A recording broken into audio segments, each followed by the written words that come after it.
Yeah, we're ready. James.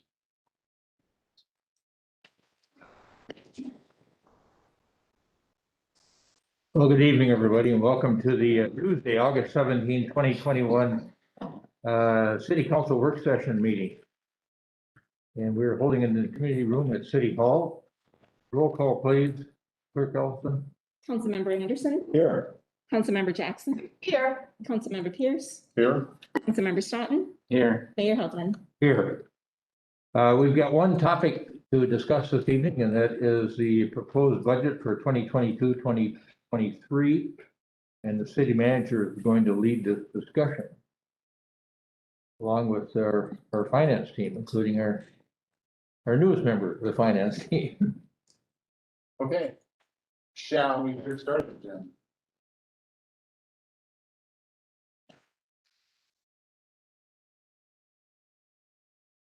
What we're going to show you tonight is a good share of it is similar or the same as to what you saw on July 21st. We have updated our numbers in a couple of locations. We'll tell you how we did those updates and talk a little bit more about next steps. So. I'm gonna have to go for you. Okay. That was me, right? Yeah. All right. So we've looked at this structure before. It's just our just a reminder about what our budget structure is like. A consolidated budget for the proposed 22 and 23 is to spend somewhere in the neighborhood of $130 million, and do that in this sort of framework: 75 million in governmental funds, in our enterprise funds, and in our internal service funds, and our projects, our capital projects as well. Our estimated market value for the upcoming year is a little over almost $14 billion, actually 13.8, close to that. Is a 3.7% increase over 2021. So the pay 22 is 3.7% increase over this year. That represents $211 million of new construction that occurred in the previous tax year that will come onto the rolls and be taxed as part of our tax base in the upcoming year. Of that tax base, that total tax base of 13.8 billion, about 74% of that is residential in nature, single family residential in nature, more specifically. And our ratio of single family residential to commercial industrial is about 3 to 1. Excuse me, that includes all of our residential, sorry. It's about 3 to 1, so about 74% to 25%. Bloomington in the same measure is about 60-40, but there are other cities that are close to us. Eden Prairie is 70-20, Minnetonka is about 70-20, Plymouth is about 70-20, Maple Grove is 78-16, so they even have a higher percentage of their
Okay.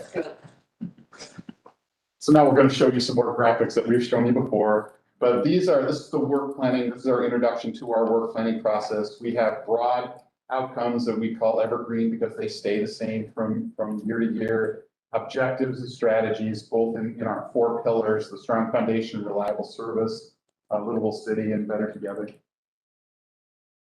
All right, Jen, you got to click.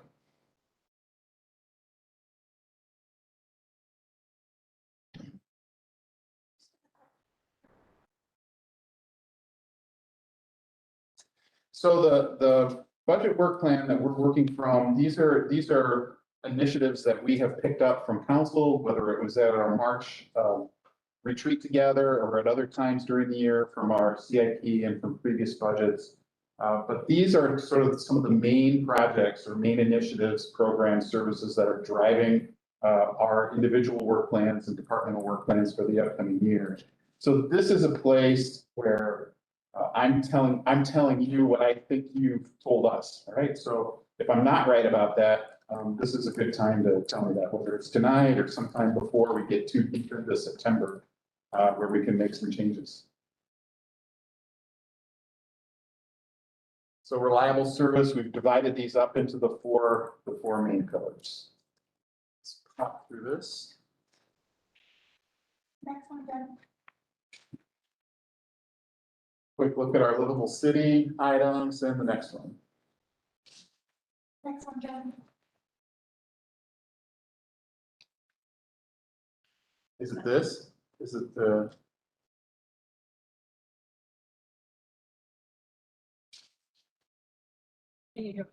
So slide, can I do it from here? Is that what you're saying? You need to go back. Let's see. Yes, okay. So one of the things we've done tonight is to try to give you a more apples to apples comparison of the proposed budget for 22 and 23 compared to the same budget, or at least the same budget structure from 20 and 21. And that's what you're looking at in slide 14. This is the proposed budget without the special street levy incorporated into it. This gives you a better comparison to spending levels from 21 and what those same kind of set of services look like going forward into 22 and 23. And you can see the percentage increase, 5.95 to 5.65 to 5.3, pretty comparable from year to year. So the percentages under 2021 are up from 2020, is that correct? Or the change from 2020? So general fund, 6.14% 2021, that's 6.1% from 2020. That's right. Okay, right. thank you. So the 21, right, so the 5.95 means that 21, that was a 5.95% increase over 20. Okay, Yep. thank you. This is a slide where we're trying to kind of link what we showed you on the 21st of July to tonight. And where we incorporate the street levy back into the levy discussion so you can see the impact of that. We've been thinking about those two levies now as separate because one is operating, one is capital. They do need to be considered. They're taxing the same taxpayers, so at some point they do need to be linked and thought of that way.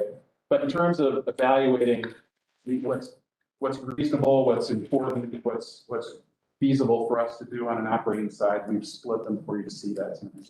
But this is the comparison of those two presentations from last time. That was. You go back to that slide for a moment, please. You know, I continue to wrestle with this. When I look at, Chad's table, it's not part of the presentation, but I think back to it. That first year, the hit on the, as we deal with the subcut, that's that special street charge of 950,000 is the subcut. That first year, it was, memory serves me right, it was around $50 on a median price home in Edina. And then after that, it goes down to $10 a month. So I keep thinking about some way, somehow we could come up with that 950 without having it be I'll call it burdensome. I don't know, that's a relative term, but either, is there some way to deal with that first year of subcut cost other than in the regular budget? Like I talked to you about, Yep. well, can we use some of that 4.9 million for the subcut? And you said no. Well, I said it wouldn't be advisable. It wouldn't be advisable. Well, the 4.9 million, if you're referring to ARPA, that we could not. Or the rescue plan money, 5.9. They're the same thing. Yeah. So those two funds are out of the question. For street finance, obviously. So what about some of that money that we put aside when we hit the front end of COVID? We took the money out of surplus, construction fund budget to backstop ourselves. That was 4 million, as I recall, that we put in a reserve account to, and that was what impressed the bond raiders. We Well, can- what if we use some of that money to just cover that first year of making the transition on the subcut? The crop that we can do that, we can legally do that. The advisability, though, is something we ought to have more of a math discussion about, because the reason that the subsequent years felt normal to you, the 10, 10, 10, when you, after you take the big piece, is because the big piece in year one sets the baseline high enough where subsequent years can be smaller incremental. Years can be 10. Yeah. Okay. So if it's taken the big hit in year one to get the baseline established, and once that's established, it's pretty reasonable from that point on. But if you drag out the establishment of that baseline with the big number coming up, it will be higher tax burdens for a longer period of time. That's just how the math of it breaks out, Chad. I don't know if you want. That's exactly it. And I'd worry about covering the costs. If you took that 915, tried to spread it out over 5 years, you won't have the money to cover what we promised with the subcut and the teams. I think that'd be a concern of mine. We can do some modeling on it and share that, because we Yeah, did, no, I'm tracking with you. I we just, did some of it. then maybe there's some other way to have, I know we've tried to create a soft landing for people over 16 years just to make that transition. But it just struck me that that first year is burdensome. And is there some other, maybe there's some other way we can give relief that's not as direct but more indirect? And maybe that's an overall budgetary It adjustment might be. Yeah, and we're gonna, we can do without messing up the sequencing on the table. so one of the things. So one of the things I want to show you in this line item, and we'll get to it in a few minutes, is I think it's worth noting the construction fund levy that you see here is substantial. That number has been going up, and that's where we've been able to accumulate some levy capacity to create money for capital improvements today and in the future. That's pretty significant. The HRA number here at 244 is what we forecasted for the HRA for this year. That number has been fairly flat as it's gone forward, but it's been an important part of our economic development, affordable housing kind of spending in the last few years. So a couple of things that we have done with the proposed, let me go back to the proposed budget for, it's in the box, proposed 22 and proposed 23. 7.91% is lower than that 9.99% that we showed you on July 21st. So we found some ways to decrease that total number by about 2%. And this is how, in general, we've gotten to that.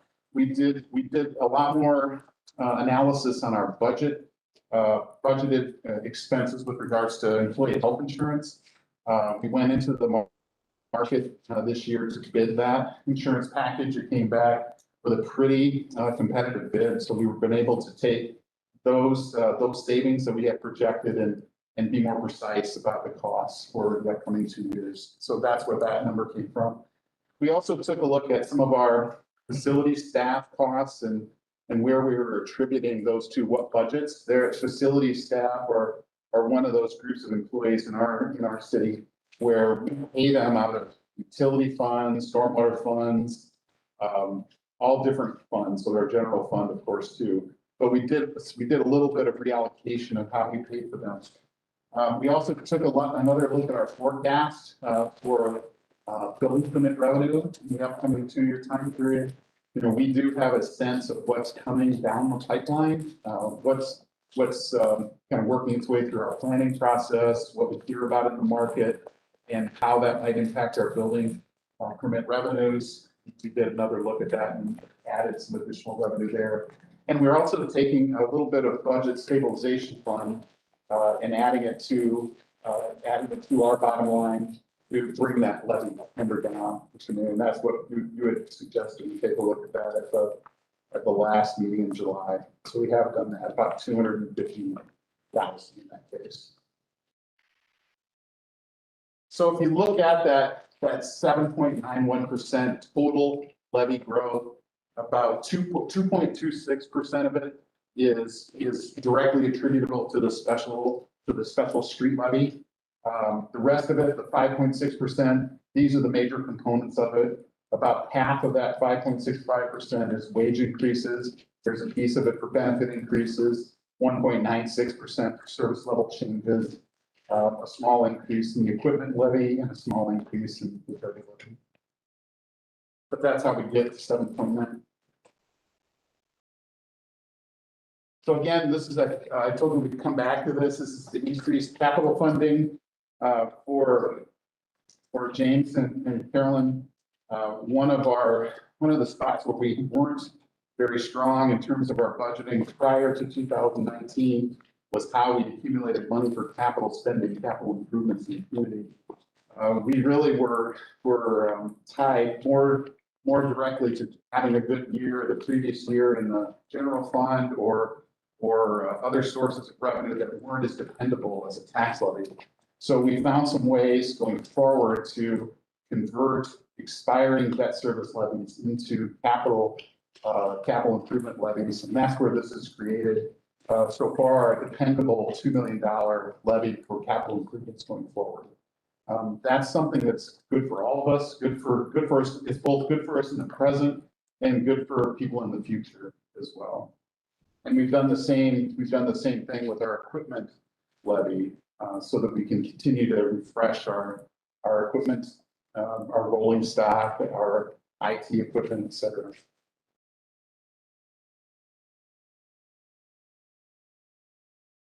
This is, why don't you take a run at this? Sure, yeah, so this was, we put this slide in here, it just kind of came up, Councilmember Sutton brought up this question at the last July meeting, kind of give us a breakdown of kind of the changes in wages and benefits, and what that's attributed to. So the total of those bars you're looking at there is our total budgeted wage and benefit increase, from year to year. So, you know, from 2014 to 2015, we had an overall budgeted increase in wages and benefits in the general fund of approximately 4%. And we're looking just at the general fund because that's the primary driver of the tax levy. And then we wanted to kind of give you a breakdown of what makes up that 4%. So you see that the market adjustment number there is pretty static. It usually makes up about 2% of the increase year over year. The green bar is the benefit increase, or really the city contribution, or any new benefits that are offered to employees year after year. And then the yellow piece is kind of really the variable one. And that's really primarily new positions. And so new services we've added from year to year that make up some of those numbers. So, you know, I'll give you an example. In 2020, you obviously see that yellow bar is quite large. We added 11 new full-time employees. 6 of those were paramedic firefighters, if you remember, that were funded through the SAFER grant. We had 2 rental inspectors. That was a new service we offered. And a new rental inspection admin support as well. And then our equity position as well, and a new police officer. So this really just depicts and tells the story year over year, what makes up our wage and benefit increase in the general fund. So in the period 2018 to 2020, you see that yellow bar. We added 20 full-time employees during that 3-year time period. 14 of them were public safety employees. As Kyle noted, 10 of them were in fire, 4 of them were in police. We don't see that same level, or I guess scale of growth coming in 2021 and 2022, but we do have some needs that we're still evaluating right now. And so in our general fund, we still have allocated for new personnel about $500,000. And we're continuing to go forward with some analysis about how we want to propose that back to you. So we are working on that. We've got a number that we're trying to stay within during that time period. So that's going to continue to Questions, Scott? come toward you. Yes. The Schaefer grant expires when? Is that a 3-year deal from I recall? think it was a 3-year deal, so. So when it expires, it ramps down. Yeah. And I think it is 3. Does that sound familiar to you, Tom? Yeah, it was, I believe it was 75% funded in the first year, 50 and 25, if So memory 23. serves me correct. I think 23 is probably right. Okay. So we have to be prepared, and we've got some modeling done to show how that impacts us as I have well. corollary questions to that, but we'll wait till you wrap up. Okay. So even in a more clear description, this is the market adjustment that union and non-union employees have been receiving since 2015. So a couple of years at 2.5%, about 4 years at 3%, and 22 our first contracts that we've gotten, our first union contracts that we've gotten approved have been at 2%. And we generally match that for our non-union staff. So estimated levy impacts. We try to give you some ways to think of how this gets divided up among all taxpayers and what the impact on folks are who pay their taxes. 2021, the median single family home was paying $135 a month in property taxes to fund all of the city services. So parks and street plowing and police and fire, everything that is provided by the city. That number, if approved at the proposed levy of 7.91 goes up to $71, goes up by an additional $71 a year. One of the things we wanted to talk a little bit about tonight. Those estimates are based on what the state did last year in terms of allocation between residential and commercial? Or how do we make that estimate? How do we make, And there's variability yet to be determined on, right? The allocation between residential and commercial by the state that affects the property tax. Because we've typically had a median price home, even though we've had increases in the general levy. About a third of the homes over the last couple of years haven't had any tax increase at all. that kind of information that's still under development. Bob Wilson keeps working with the county assessor, and we generally get that kind of information pretty close to the time we ask you to certify the levy. So we don't have it yet about how many, kind of who has who pays less, 0 to 5, 5 to 10, 10 or more. We get that kind of information back. We don't have that right now, but that's coming. That's still under development. So these calculations were made based upon what happened before, what happened last year. Yes, these are based on going for pay 22, based on our spending that creates a levy rate that gets applied across the tax base.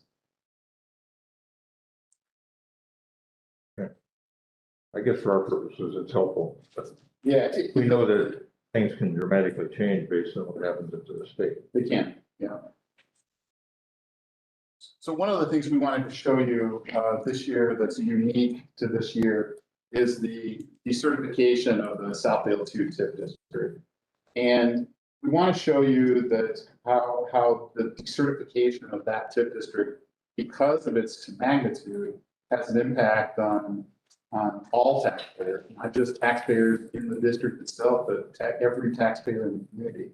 So this is where we can show you that. By adding that 6.8 million in tax capacity back to our tax base, it means that the median single family home is going to see a $71 difference in their property tax, like under this whole proposal, a $71 increase in their property tax from 21 to 22. But because of the decertification of the district, if not for the decertification of the district, that would have been $152. So an $81 difference. That's what adding that block of value back onto our tax base produces for every median single-family home in terms of property tax relief in 1 year. But when you say back on, it wasn't like that amount used to be on. Right. This is incremental. Right, and it was added because of the development that happened associated with that. Right. So we didn't have that before. We did not. Remember, this district is the district we put in play. No, Mayor, 2022, 2021. Sounds about right, yeah. No, sorry, 2011, I think. Does that sound right to you? It was somewhere in that timeframe, because it was, I think it was a 9-year district. It was an economic. It was a 9-year district. It was an economic development district. It was a special district that was created by the legislature to spur economic growth and economic activity, because things were in a bit of. During the Great Recession. Yeah, it was a little down still. And so we took advantage of that, or at least we took the opportunity to use the Southdale Center Mall as sort of a catalyst. And by helping to reinvest in that mall, it gave confidence to other property owners to do what they did around the Right, mall. I just don't want to leave the impression that took that 68 out back then, and now we're putting it back in. No, this is incremental growth that occurred. Yeah, whatever it was in 2011 for the tax capacity, it's far greater than that now because of what happened. Hundreds of millions of dollars of investment. Yep. And it breaks down to 6.8 million in net tax capacity. So that's what's important to know. There hasn't been just 6.8 million of new development in that district. Right. It's been far greater than that. So what tell me how you align that in the last number, the $152 without the Southdale tip with the number you just gave us on the prior slide of $141 per month payment estimated for city property taxes for the medium-sized home. How does the 152 relate to the 141? So if you see that, that's under that under the last bullet, there's a 4.4% increase in city property taxes, a $71 increase per year. But for this district decertifying, that 71 would have been 152. All right, okay. Okay. And then the 141 is total, so the existing plus an increase? Okay. No. Okay, never mind. Another way to think about it would be if the Southdale 2 didn't decertify, that $5.90 per month increase you're seeing would actually be, you'd add $6.75 per month of saving the EV family. So that $71 would be the $152 increase, and that $5.90 would be $12.60. We'll keep working on how to talk about this and how to explain it. I think it feels important to me that people understand that there is a general benefit across the entire tax base, no matter where you live in Edina, from what happened just at that mall and around them. You might look at that tax base in 2011 and compare it Yeah, before the district was set up, and compare it to what we have now in that same district. Yeah, but in general, though, you're saying we created this TIF district, we did all of this new development that's now generating tax revenue. We then decertified the district, and now we're essentially adding that tax back into our base. it's exactly like that. And so sometimes I think when we describe this from a financial perspective, it gets confusing. And for me, I think this is the first time that I've been able to visualize that very clearly I've heard member Staunton don't know what meeting I'm in. Talk about. Can't see me. Talk about the development, right? We're leveraging TIF development to provide benefit for the community. And this is for me kind of the first time that I'm kind of easily able to see that. Yeah. But when you're talking about it, you're talking about the financial piece of it, which is important. But to talk about that more abstract piece of it, I think is what would resonate more with people. You know, it's one of those things that we ask you to create TIF districts around the community, but it's not very often you're around a C1D certified. Yeah, So some of us were around a few years ago when the Centennial Lakes TIF district decertified. It had a similar impact in terms of magnitude as to what you're seeing today. But when you think about what was around Southdale Center in 2011 and what's there today, it's 800 million. I mean, something of that range. It's maybe not a billion, but when you think of Lifetime Fitness, the RH Gallery, the apartment projects, the hotel project, all of that has come since the establishment of this TIF district. And so it's decertifying it kind of brings all that money back. And what's important to recognize too, is it's not just for the city. It's for the two school districts, for the Edina schools and Richfield schools, and for the county. They all see a similar problem, just like we are. So the 9.9% increase that we talked about a couple of weeks ago, I'm seeing 7.91 up there now. Because that's where we are tonight. Okay, but at that time, we talked about 6.5. That the impact of the 6.8 million from 9.99 would take us down to 6.5. And I know that this is a moving, it moves. I get that. I'm just trying to understand. Yeah. That's all. So we're currently at 791. Yep. Okay. So, a couple weeks ago, we talked about, the Centennial Lakes in Edinburgh coming off the, enterprise funds into the general fund. Is that in here or no? Okay. We've had some, after we had that discussion and in the work session, Don and Kyle and I and Lisa met with Perry Vetter and Tiffany Bushland and other people who were charged with the park management in Centennial Lakes.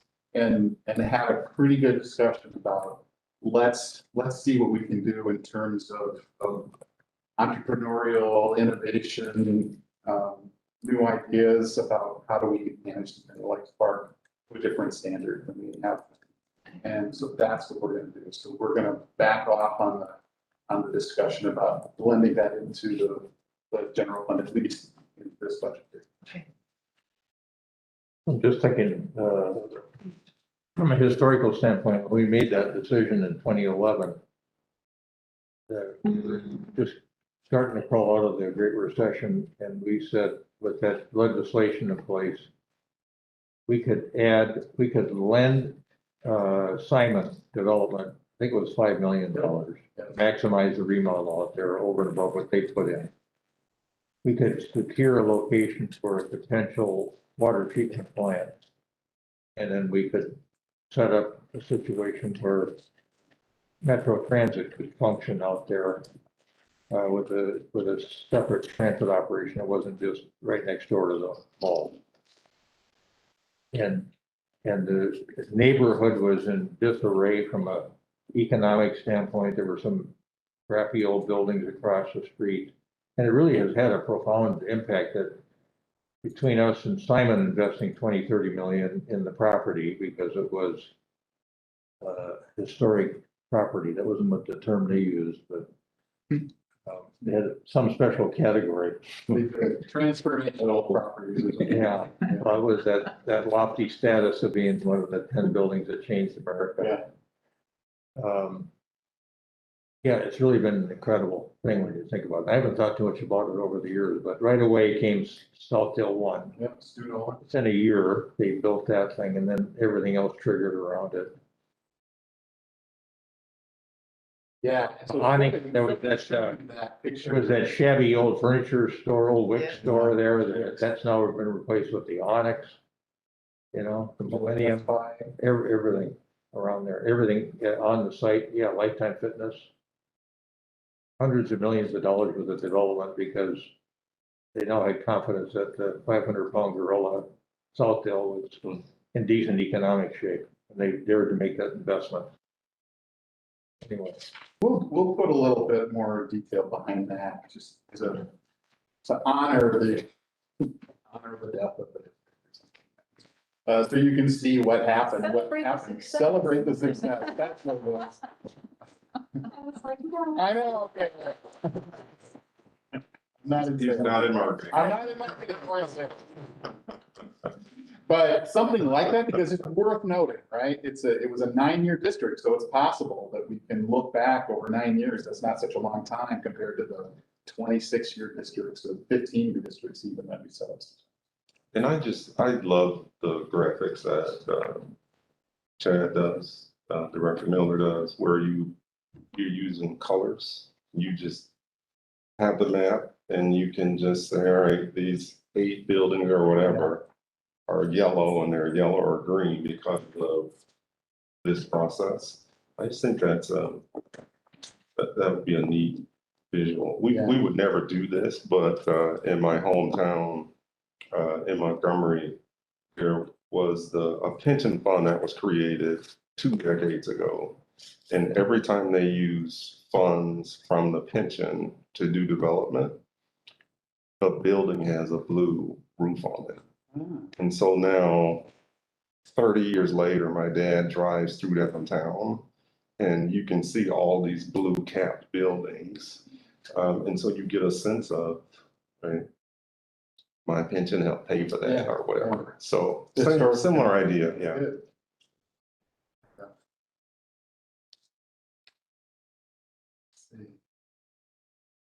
This is where we are with the HRA levy. The HRA levy could be 2.5 million. We're not asking for that. It's in the 237 range. Our HRA doesn't, I think we've had this discussion every once in a while. Our HRA doesn't have the same scale of operations like you'd see in HRAs in Plymouth or Brooklyn Park or St. Louis Park or even Richfield. We have a smaller HRA footprint. We have less staff that we attribute to it.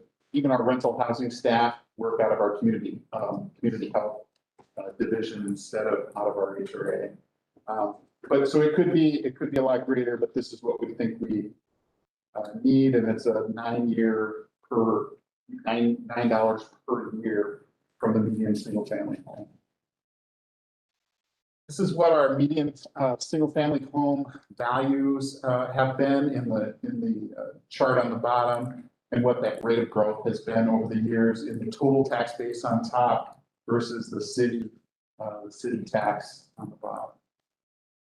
And this is not adjusted for inflation, right, Cal? Correct. Why is the HRA levy in the preliminary general fund levy at 0.02%? I thought we did it separately, just as you just described. Well, we're showing you in the total, and when we calculate. In the total. composite? Okay.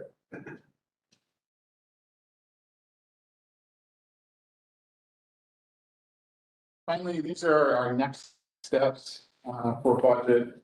We're still in the collecting input from council stage for 2022, 2023. We're continuing to work through some of our unanswered questions on the staff side, most of which revolve around some choices we're going to have to make around staffing. We have more staffing requests than we have budgeted for. We will ask you to consent to an HRA tax levy on September 9th. That's our first council meeting in September. It's the Thursday night meeting. And then adopt the preliminary tax levy on September 21st, which is a Tuesday, regular council meeting.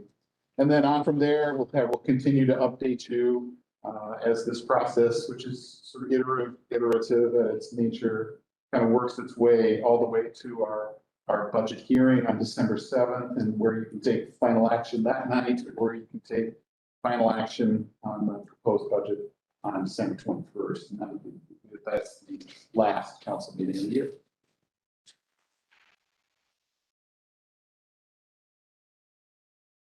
Happy to answer any questions or. On that slide 24, the tax history, have we ever thought about, we showed the city taxes, the green line shows very slight increase over time, but it makes me think if you track the rate of inflation from 2012, how would that compare to the green line? Would we be below or above the average rate of inflation over that period of time, that 10-year period of time? I don't know. Cal, do you have a sense of that? Yeah. To me, like it might be something people in our town would be interested in knowing, that. We have done that slide before, Mayor. I don't know that we have it updated for the current information, but we have done it annualized with the rate of inflation before and none of that. So certainly something we could prepare again Okay. and update.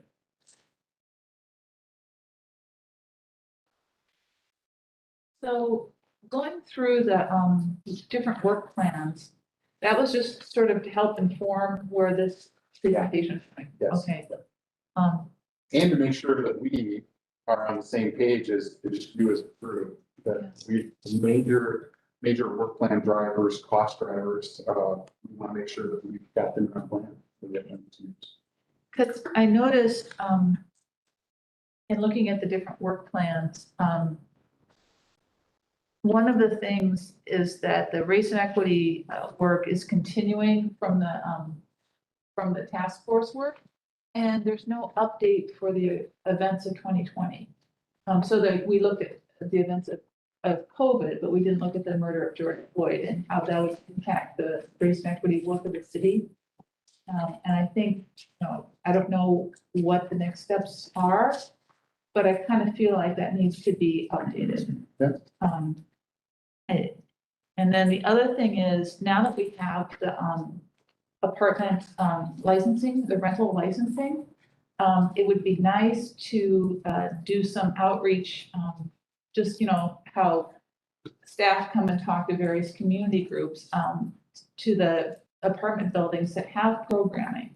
A lot of apartment managers, I'm told, at least in Minneapolis, do programming, and it would be nice to have, Heidi Lee and Grace Hancock, Chad Milner come talk about what the city's doing in their programming, and then use that also to recruit people into the boards and commissions. So we've got this wonderful new tool. We can reach these guys, and I hope that is part of what's looked at for the outreach.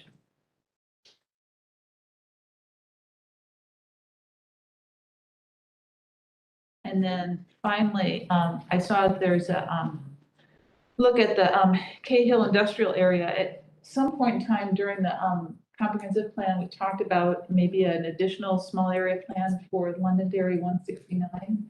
And I noticed that was not on there. I'm just curious as to whether that's sort of long-term or something that we're going to be picking up. Don't think we've had discussions, at least on the staff side, about budgeting for that. I know that the Cahill work that we're proposing for this year and next year are going to take about all the capacity that we have for that internally. So if we were going to line that up, it would be lined up after that. Okay, and it doesn't feel like that's an urgency. It triggered the memory of that. Okay. Can you remember, Carolyn, is that an area of potential change or designated potential change in the comp plan? It is not, but, and Kevin, it seems to me that for some reason, I always think of you when I think of this, but it was. It's his new neighborhood, August. Well, yeah, and, but in the 2008 comprehensive plan, they laid out the areas of change, and then there was sort of a footnote that at some point we'd want to look at that area. It seems to be just fine the way it is now. But it's industrial, it's a little strip mall, we've got the apartments and children's hospital there. So at some point in time, it's an area that could change. But I think having gone through the Cahill Industrial, have a better sense of what industrial space in Edina looks like. Does that ring any bells with you? No? Okay, I can't remember where I read that. It was somewhere in the comprehensive plan planning, but it was never incorporated in as an action item. In the comprehensive. I think we talked about it as an area of potential change, but then when Gene Hoagland put in that new strip mall, I think United Healthcare was still occupying the space where Children's is now. Yeah. It just didn't rise to the level of being included as a potential area of change because it's so such a small area. It's long and narrow, yeah. I have a question about, I see, it's in the budget work plan and I know we're getting closer here on considering sites, the fire station 2, so I think 3 is down the road somewhere. But what kind of impact does that have on budget? How, I don't see anything that applies directly to it. And I'm just kind of wondering, it's a big deal. It's going to be expensive, site acquisition is expensive, personnel is expensive. The 6 hires that were made through the Schaefer plan soak up, I mean, you can see how expensive those hires are, plus there's equipment that comes out of all that. And I'm just wondering how do you envision that? We are working at first right now of identifying sites, and there are 2 sites that we're actually focused on in Southdale district. One of them would likely be a straight out purchase by the city and a redevelopment of what's on the site. The other is pretty likely would be some kind of cooperative redevelopment of a site with a partner, a commercial real estate partner. So both of those options carry different financing structures with them. But clearly, for a fire station, it's an essential corporate purpose for a city, meaning that we can do a debt financing to cover the debt to not only acquire the property but also to build the building. That's how we take care of the capital side. On the operating side, we have been trying to begin preparing ourselves with the increasing the staff at what we have been, but there's probably going to be some additional need to staff buildings with additional paramedics when we get closer to having to build. It will involve moving some people around and moving some pieces of equipment around. We'll probably have to get another ambulance in each one of those locations, and another piece of firefighting apparatus as well. We can debt finance those through our equipment levy. So for the balance, for the construction and the initial equipping of those sites, it'll be a debt financed. That's about. Yep. Okay, thank you.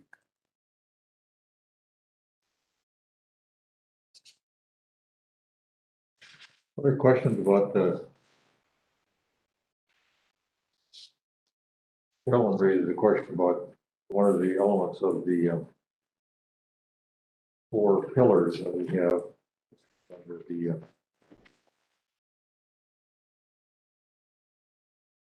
last one. About the inclusive and engaging community. When you look through these other lists, there's really quite a significant number of projects that we've indicated are important to accomplish or complete within those different categories. Does anybody have questions or comments relative to any of that draft budget work plan for 2022-23 relative to any of those measures, those pillars? Those are the pillars that, or the elements that you looked at in crafting the budget. That's right. Yeah, we use those to drive our operating decisions. How much does it cost to do what's in that list?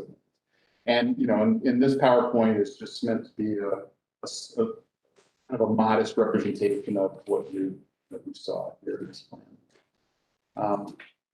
If you don't see them tonight, any additions or deletions from this list, we still have time to kind of put that information together until kind of early September. This is a fairly common question that I get from year to year. We talk about how we've gone from estimated market value in 2013 of 8.9, now we're at 13.8. We added 211 million in new estimated market value just in the last year, and people want to know why their taxes keep going up. Well, for the, So, I'm always looking for a better answer than what I give them. We created a bigger base and it puts less burden on the people that own property here because we've increased the size of the base. and your connection to property, one of the two factors that drives your property taxes, one of them is spending, governmental spending. Not just at the city level, but also at the county and school level. But the other factor, of course, is the valuation itself. So that number that you see that goes from 8.9 billion to 13.8 billion, and that's a driver too, and just a raw math of how the property tax goes. It's So I think ancillary to that question is the question of, as we add more density, how many efficiencies are there and how many more staff do we have to hire to accommodate more people? And that would be an interesting, I don't know how difficult it is to put that kind of information together, but I know that's a question that comes up. So it's like, well, we keep adding apartments. Well, of course we have to have more services, but it's the same amount of street to be plowed. I think that would be, to the extent that we can talk about that, just make that clear in people's minds. Because the value is going up, but Yeah. how much additional service do we have to have as that goes I up? think that your point is a good one. No, I get that question too. What's the net benefit? When you think that, you're adding tax capacity, you're adding market value, but you're also adding increased cost. How do we talk about net benefit or net impact? And do we look at the future projection of, kind of like, member Jackson, let's see, I'm getting better. As we add more density, if the majority of that is in rentals, then you're starting to shift your tax base from residential to commercial. And so it would feel like we would be doing projections to make sure that we can stay ahead of making sure that we're generating enough revenue to pay for those services. And it would make sense to me to be looking at that pretty far out so that we can adjust as we go. And I will say we do, particularly on the residential side, and we have a unique perspective as a city government because we have some role in creating what goes into the pipeline that, eventually goes through a planning process and then a construction process and then an assessing process. We have knowledge. We have the advantage of having knowledge of how that whole process works, and it benefits us by allowing us to be even more precise in our projections and forecasts.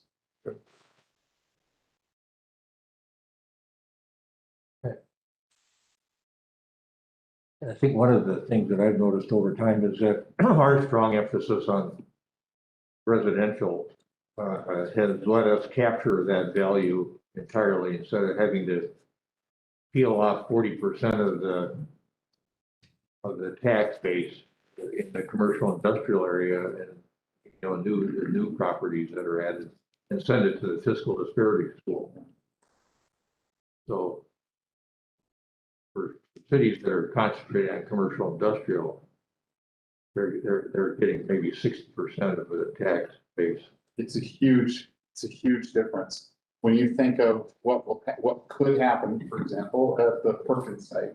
So whatever the Perkins building is on the tax rolls at 3.1 at this time. 3.1 at this time. So it's on the tax rolls at 3.1. And that 3.1 pays a stream of taxes that we get 9% of their taxes. 50% of their taxes go to the state, go to the state general fund and go to the fiscal disparities pool. If that property does become the apartment building that you all have approved, it'll be on the tax rolls at 40 million, 30 million, Ultimately, something like that. And when it gets to be 30 million, it's no longer a commercial property, it's not a restaurant anymore, it's a residential property, and there's no fiscal disparities on residential property. So now we get 22% of 30 million instead of 9% of 3 million. Mhm. It's a big difference, and when you see that play itself out all over the Southdale district, it's made a huge difference in our tax base. So that's what I'm actually talking about, just trying to understand as that shifts for our city, what the impacts are. I mean, one of the shifts, it allows us to continue to provide a pretty nice level of services to our neighborhoods, our low-density residential neighborhoods. Don't have to bear all of the cost of those services continuing on into the future. Yeah. Because we're focusing tax-based development in and around the Southdale district. I think actually they've got about $400 a door into their projections, so you had 200 units, you're talking about $80 million. It's a fair amount. All right, other issues that council members want to cover or staff wants to cover? Yeah, that's all from staff. I guess one last thing is, these are newly worded after Yeah. okay, Yeah. yeah, this is the updated, yeah, it read really well. Good. Lisa spent a lot of time on that before she wrote that. Well, thank you, Lisa. Yeah. All right, we stand adjourned. We'll Thank keep you you. downstairs in 25 minutes. Or what? All right.